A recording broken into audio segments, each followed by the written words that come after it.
sukan hoki zaman saya berbanding dengan zaman sekarang ni, sememangnya ada banyak perbezaan. Tentu tentang Olimpik tu, 3 Olimpik berturut-turut. Apa yang beza kan untuk skuad dulu dengan yang terkini ni? Sebab kita tahulah rekod sekarang ni after 25 years still tak ke Olimpik lagi. So apa sebab ni? Oh, dia panjang ni. Kalau nak cerita tak. Dia like dia tak boleh nak bandingkan macam apple to apple lah. Sebab macam sukan hoki zaman saya berbanding dengan zaman sekarang ni, sememangnya ada banyak perbezaan.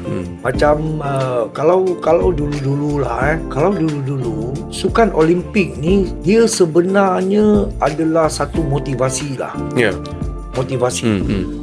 Kalau zaman saya tu bila kita have to prepare for Olympic qualifier, for us kesukan Olimpik tu adalah satu motivasi lah.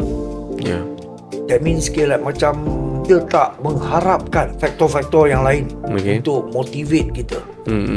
So jadi bagi saya macam ketika kita nak ke Olimpik tu, sememangnya bagi saya we give everything, segala-galanya.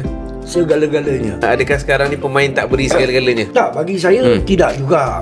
Tidak juga. Sebab macam kami dululah, we want to go Olympic, tapi kita sebenarnya tunjuk yang memang kita nak pergi Olimpik daripada persiapan. That means bermakna you have to give everything. Everybody have to give everything untuk you layak ke sukan Olimpik.